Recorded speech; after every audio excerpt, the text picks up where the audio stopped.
দেখ না বাবা, আমার ফোনের ডায়েরিটা কোথায় আছে? আমি কোথাও খুঁজে পাচ্ছি না। বিয়ে বাড়িতে সব লন্ডভন্ড হয়ে গেছে। একটু খুঁজে দে না বাবু।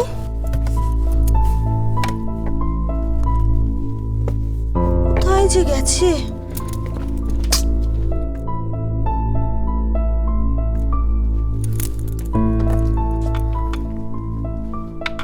পেয়ে গেছিস? হ্যাঁ, এটা আমার বই। ও, আমার ফোনে ডায়েরিটা একটু খুঁজে দে না। কোথায় গেছে আমি কিচ্ছু বুঝতে পারছি না, জানিস সব এদিক ওদিক হয়ে গেছে। তোমার কার নাম্বার চাই বলো, আমি তোমায় বলে দিচ্ছি। ফুলকি দিদির নম্বর বল। ফুলকি দিদির নাম্বার আমার মনে নেই। মিথ্যা কথা বলছিস কেন? আমি তোমার মিথ্যে কথা কেন আমার বলতে যাবো? শোন না বাবা, দেখ আমার নম্বরটা খুব দরকার, তুই একটু খুঁজে দে না। ঝিলিক দিদি ও বাড়িতে গেছে, ফুলকিকে না জানি এতক্ষণে কত হেনস্থা করছে। আমি মা, ঝিলিক দিদিকে আজ অব্দি কাউকে হেনস্থা করেছে যে আজ ফুলকি দিদিকে করতে যাবে? তুইও ঝিলিক দিদির পক্ষে? মা, তুমি ভুল করছো। আমি সবসময় ঝিলিক দিদির পক্ষেই ছিলাম। ঝিলিক দিদি আমার কাছে আমার পরিদিদির মতো। তুমি ফুলকি দিদিকে পেয়ে পরিদিদির কথা ভোলার চেষ্টা করেছো।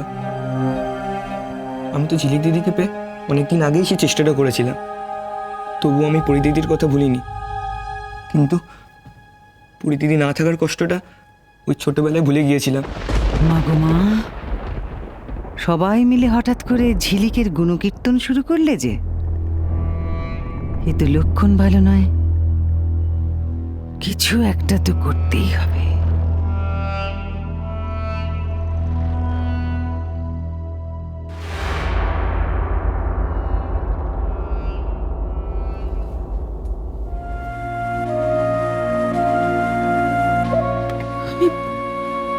আমি ভুল করলাম।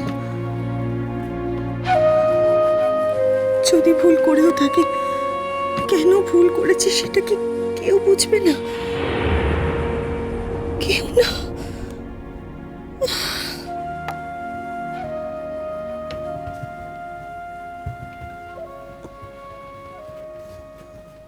কে বলেছে বুঝবে না মেজবু? কে বলেছে বুঝবে না গো? আমি জানি, আমি তোমায় বলছি মেজবু, তোমার মেয়ে তোমার দুঃখ ঠিক বুঝবে। ঠিক বলেছেন পিসিমণি, ফুলকি ঠিক বুঝবে। বলুন, ঠিক বুঝবে। ওর সাথে একবার কথা বলবো, দেখুন না, ওর নাম্বারটাই পাচ্ছি না। ফুলকির ফুলকির সঙ্গে কথা বলবে তুমি? দাও দাও দাও দাও দাও, আমি নাম্বার ধরে দিচ্ছি, দাও দাও দাও।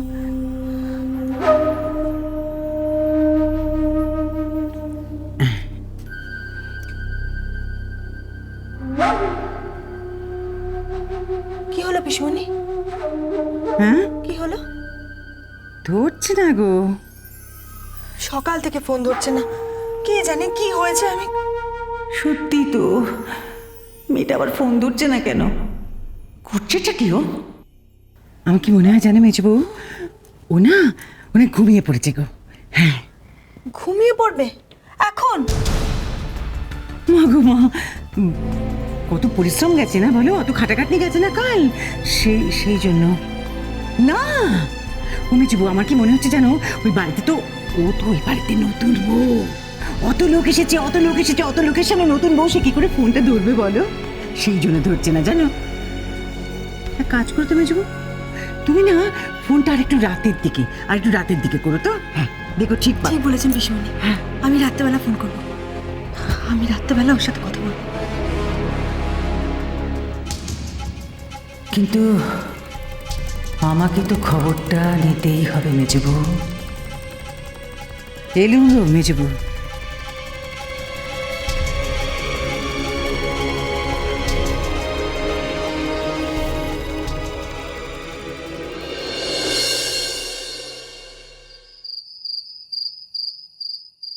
রায়চৌধুরী বাড়ির বউ দেখতে এসেছেন না আপনি? হ্যাঁ, কিন্তু ঝিলিক কোথায়? ঝিলিককে আমি অনেক দিন ধরে দেখছি। আরে বাবা, রায়চৌধুরী বাড়ির নতুন বউ আমাদের পাড়ার মেয়ে, আমি এই পাড়ায় থাকি। হ্যাঁ, বিয়ের পর তো মেয়েদের একটু অন্যরকম দেখতে হয়ে যায় না, তাই ওকে দেখতে এসছি কেমন লাগছে।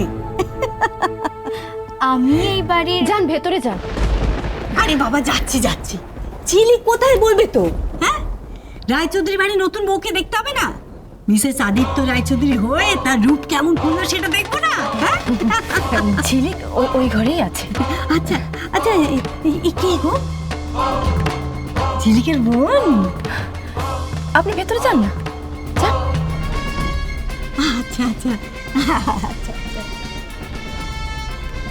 দাঁড়ান।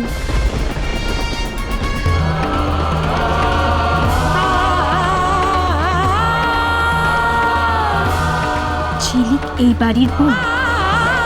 ঝিলিক মিসেস আদিত্য রায়চৌধুরী? আমি কি একবারও সে কথা বলেছি? উনি তো বললেন। আমি তো হ্যাঁ না কিছুই বলিনি। সেখানেই তো আমার আপত্তি। আপনি কেন কিছু বললেন না? আমি তো এই বাড়ির বউ, আমি মিসেস আদিত্য রায়চৌধুরী। বলে মরবো নাকি? উনি তো দিদির ঘরে গেলেন, গিয়ে তো দিদিকে এক্ষুনি বলতেন। তারপর কি হতো একবার ভাবতে পেরেছো? আমি চাই না ঝিলিক আদিত্যর বউ হিসেবে পরিচিতি পাক। ঠিক আছে, আপনি আমার কথা নাই বলতে পারতেন, কিন্তু এটুকু তো বলতে পারতেন যে ঝিলিক ঘুমিয়ে আছে। এত মিথ্যে আমি বলতে পারবো না। তারপর কিছু হলে কে সামলাবে? মিথ্যে তো আপনাকে বলতেই হবে। আমি যা বলবো আপনাকে তাই করতে হবে। মনে রাখবেন, এরপরেও যদি এরকম ভুল হয় তাহলে কিন্তু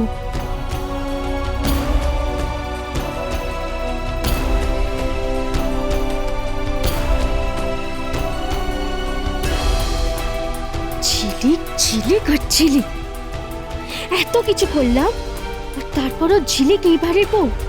ঝিলিক মিসেস আদিত্য রায়চৌধুরী?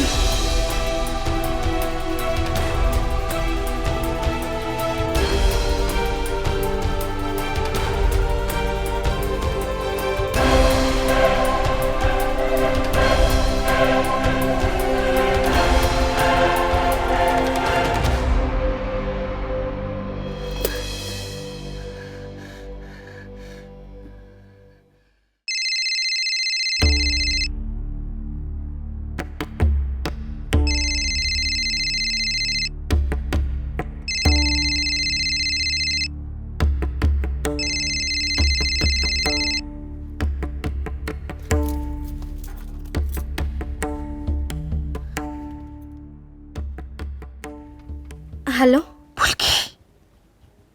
কি রে, ফোনটা ধরছিস না কেন? হ্যাঁ, ব্যস্ত ছিলাম। ও ফুলকি, শ্বশুর বাড়িতে গিয়ে গিয়ে এমন ব্যস্ত হয়ে পড়লি যে আমাদের ভুলে গেলি। তোমাদের ভুলবো কি করে বলো? তোমাদের জন্যই তো আজ আমার এই অবস্থা। কেন কেন কেন, কি হয়েছে রে ফুলকি?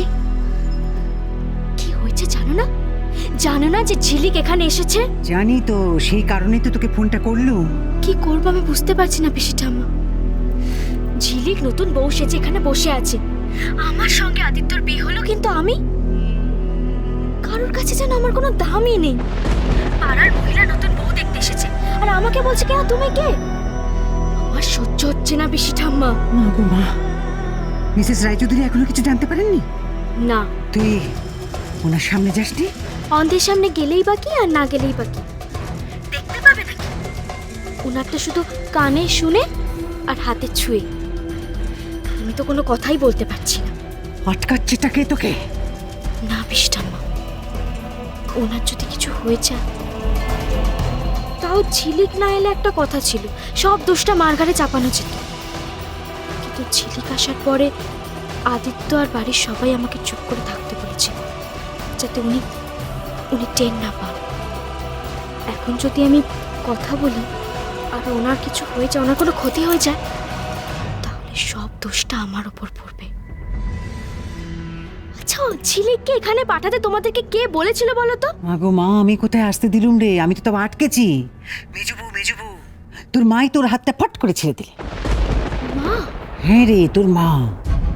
ওই ঝিলিক কি একটা যেন বললে মুখের উপর, আর অমনি হঠাৎ মেজবু হাতটা ছেড়ে দিলে আর ঝিলিক দৌড়ে চলে গেল। মা ছেড়ে দিল? মাকে দিয়ে যদি একটা কাজও হয়। আরে মেজবুয়ের কথা ছাড় তো ফুলকি, এমনিতে বেচারার খারাপ অবস্থা, উঠতে বসতে সবাই তো কথা শোনাচ্ছে না? শোনানোই উচিত, বোকার মতো কাজ করবে।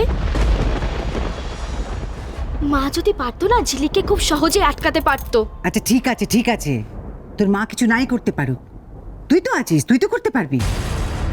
ফুলকি রে, এমন একটা কিছু কর যেন ঝিলিক তোর পথ থেকে নিচে নিচে সরে যায়। কিছু বুঝতে পারছি না পিসি ঠাম্মা, কি করবো? এমন কোণঠাসা অবস্থা কর ঝিলিকের, এমন কোণঠাসা অবস্থা কর যে তুই নিজেই ওখান থেকে সরে পড়। ছেড়ে দেবা কেঁদে বাঁচি, এই অবস্থায় পড়ে ও যেন নিজেই ওখান থেকে পালাই রে ফুলকি। বুঝতে পেরেছি আমাকে কি করতে হবে। তুমি এবার ফোনটা রাখো পিসি ঠাম্মা। যা, ছেড়ে দিলে। নতুন বউ দেখতে এসেছে না, দেখাচ্ছি। তোমায় ছাড়া ঘুম